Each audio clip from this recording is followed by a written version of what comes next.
Bonjour, alors me voilà aux 2 tiers de mon défi vidéo, je vous le rappelle. Suite à une proposition d'Olivier Roland du site Blogueur Pro, je me suis lancé le défi de réaliser une vidéo par jour pendant 30 jours. Alors aujourd'hui, je vais vous partager l'intérêt que je perçois à se lancer des défis, quel que soit le type de défi d'ailleurs. Enfin, pensez quand même à vérifier la loi des 3 intégrités avant de vous lancer. Et d'ailleurs, à ce sujet, vous pouvez retourner voir la vidéo numéro 6 pour en savoir plus sur cette loi très importante. Donc, le premier intérêt que je vois à se lancer un défi, c'est que ça booste l'estime de soi.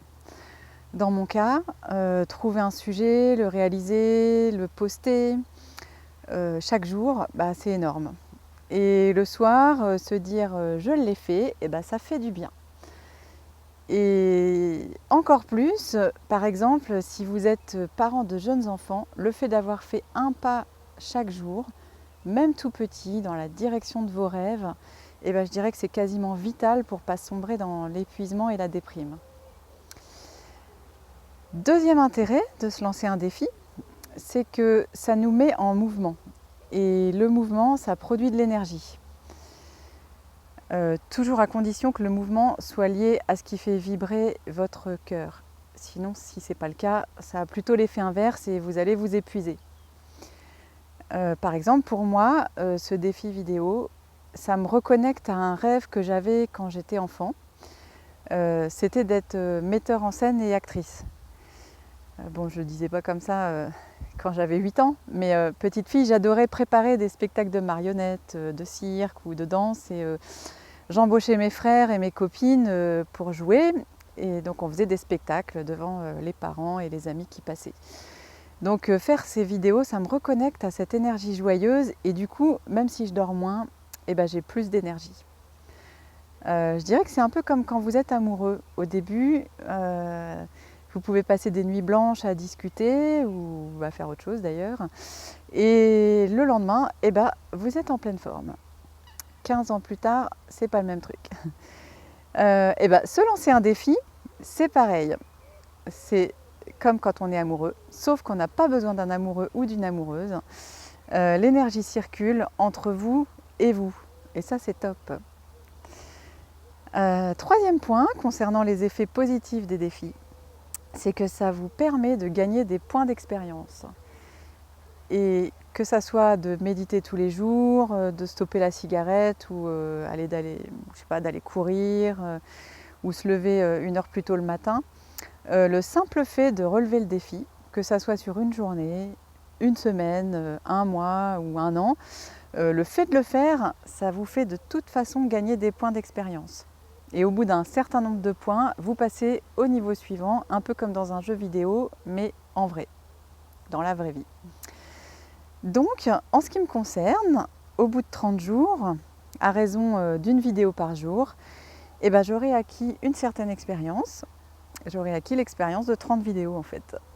Et ce qui paraissait compliqué au début, ça devient plus simple pendant que de nouveaux défis apparaissent, par exemple l'éclairage, le cadrage, le montage.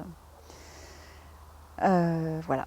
Un quatrième intérêt à se lancer des défis, c'est que ça permet de focaliser son attention sur le défi plutôt que sur la chose à faire. J'explique. Mon défi, c'est de réaliser une vidéo par jour pendant 30 jours. Ça, vous avez compris. Je me suis fixé comme cadre maximum 5 minutes parce que j'ai pas beaucoup de temps libre. Donc, une vidéo, 5 minutes, voilà sur quoi je focalise mon attention. Et ça me permet de clouer le bec à mon saboteur intérieur qui pourrait dire des choses comme c'est pas assez structuré, tes sujets c'est nul, ou alors ouais c'est pas pro ton truc, faut que tu la refasses. Donc le défi c'est super pour passer à l'action sans prêter attention aux critiques, qu'elles viennent du dedans ou du dehors d'ailleurs. Enfin, dernier point pour aujourd'hui, se lancer un défi, surtout s'il est annoncé publiquement, ça alimente la motivation. Dans les moments de doute, de fatigue ou de découragement, le simple fait d'avoir annoncé son projet, ça donne la motivation pour continuer à avancer.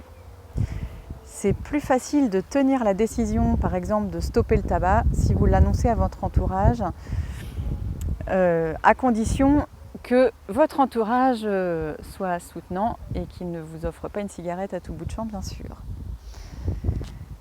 De fait, l'annonce publique, ça permet de renforcer la motivation parce que c'est plus difficile de se défiler quand on s'est engagé auprès de plusieurs personnes. Bon, quand ça regarde que nous, on peut faire des petits arrangements, mais c'est plus compliqué quand il y a du monde qui nous regarde. Donc dans mon cas, le fait d'annoncer ce défi, le fait d'être passé par exemple de 3 abonnés à 55 en 20 jours, le fait de lire les commentaires que vous me laissez ici ou par d'autres biais, tout ça, ça nourrit la motivation chez moi de continuer à avancer et d'aller au bout des 30 jours. Donc, je résume, se lancer un défi, c'est intéressant parce que premièrement, ça booste l'estime de soi. Deuxièmement, ça met en mouvement et ça génère de l'énergie. Troisièmement, ça permet de gagner des points d'expérience et de monter de niveau. Et quatrièmement, le fait de l'annoncer, ça nourrit la motivation pour aller au bout. Et pour terminer, j'ai un petit défi à vous proposer. Alors, si vous avez aimé cette vidéo, je vous propose, après avoir cliqué sur j'aime et sur s'abonner si ce n'est pas déjà fait, je vous propose donc de la partager, cette vidéo, avec 3 personnes de votre entourage en leur expliquant mon défi et en leur demandant de s'abonner à ma chaîne. Comme ça, vous participez à mon petit défi de fin de défi qui est de doubler le nombre d'abonnés à la chaîne en 10 jours. Merci de votre soutien et à demain!